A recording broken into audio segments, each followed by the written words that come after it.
इतना ज़्यादा जो हल्ला हंगामा हुआ है टैक्स आने के बाद, सारे जो कैपिटल गेन टैक्स बढ़ाए गए हैं, घटाए गए हैं, कुछ इंडेक्सेशन हटाए गए हैं।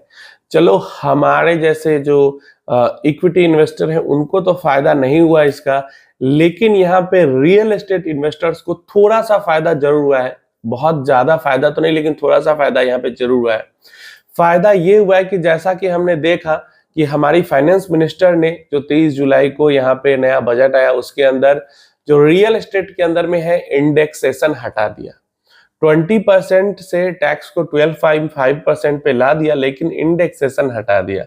जिससे हुआ ये कि जो टैक्स आपको मान लो जैसे 2001 के टाइम पे स्पीच भी दी थी राघव चड्ढा ने संसद में कि अगर आप 2001 में 1 करोड़ का इन्वेस्टमेंट करते तो अभी के टाइम पे इंडेक्सेशन के साथ आपको 10 लाख रुपए उसके प्रॉफिट पे टैक्स भरने पड़ते। तो बिना इंडेक्सेशन के टैक्स घट के 12.5% हो गया, फिर भी आपको 40 लाख रुपए टैक्स भरने पड़ेंगे। इतना बड़ा 10 लाख से 40 लाख का जंप आ गया। तो ऊपर से देखने में लग रहा है कि टैक्स कम किया गया है, लेकिन अगर रियल में नीचे से टैक्स कैलकुलेशन में देखें तो बहुत बड़ा 3 से 4 गुना का टैक्स में बढ़ोतरी हो गई है इंडेक्सेशन खत्म होने के कारण।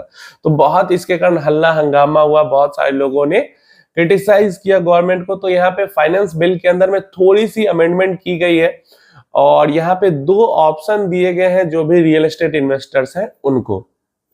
23 जुलाई जब से बजट आया है उससे पहले के लिए, उससे बाद तो भाई फ्लैट 12.5% आपको टैक्स देना ही पड़ेगा। 23 जुलाई के बाद से जो भी आप इन्वेस्टमेंट करोगे रियल एस्टेट में और उस पर जो भी आपको कैपिटल गेन होगा उसके ऊपर। लेकिन उससे पहले के इन्वेस्टमेंट के लिए थोड़ी सी छूट जरूर दे दी गई है कि यहाँ पे आप दोनों में से कोई एक टैक्स रेट चूज कर सकते हो।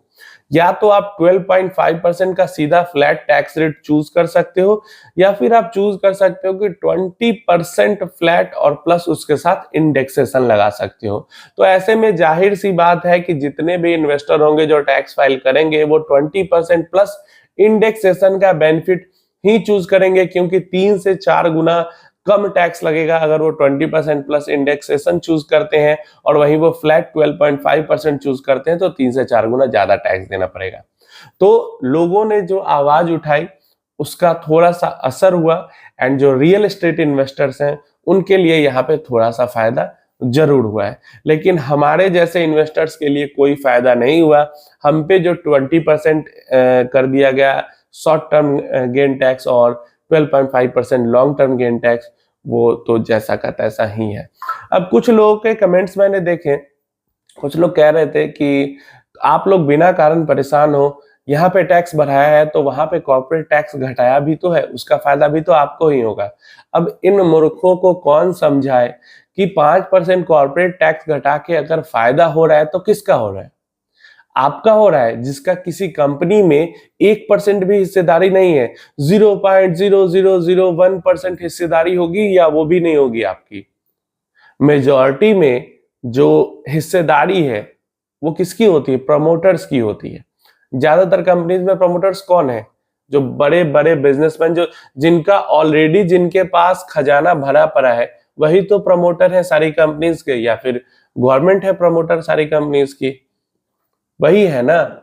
आप कितनी कंपनीज के प्रमोटर हो, या कितनी सारी कंपनीज है आपके पास जिनके अंदर आपकी होल्डिंग 1% से ज्यादा है?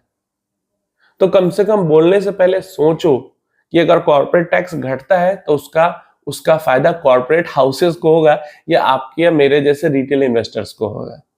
अगर अर्निंग ग्रोथ बढ़ती है, कंपनी की प्रॉफिट बढ़ते हैं, टैक्स कम होगा तो थोड़ी सी प्रॉफिट बढ़ेगी, तो ज्यादातर उस प्रॉफिट का हिस्सा किसके पास जाएगा? आपके पास जाएगा, मेरे पास जाएगा, या प्रमोटर के पास जाएगा? तो ये समझदारी थोड़ी सी यहाँ पे यूज करने की जरूरत है। वैसे चलो क्या कर सकते हैं, अगर हम देश में रह रहे हैं तो हमें सरकार की बात माननी पड़ेगी और टैक्स भरना पड़ेगा, बट जहां भी हमें लगेगा हम सरकार को क्रिटिसाइज जरूर करेंगे और जो हमें समझ में आया कि ऐसा होना चाहिए, सही होना चाहिए, गलत होना चाहिए, हम आवाज जरूर उठाएंगे।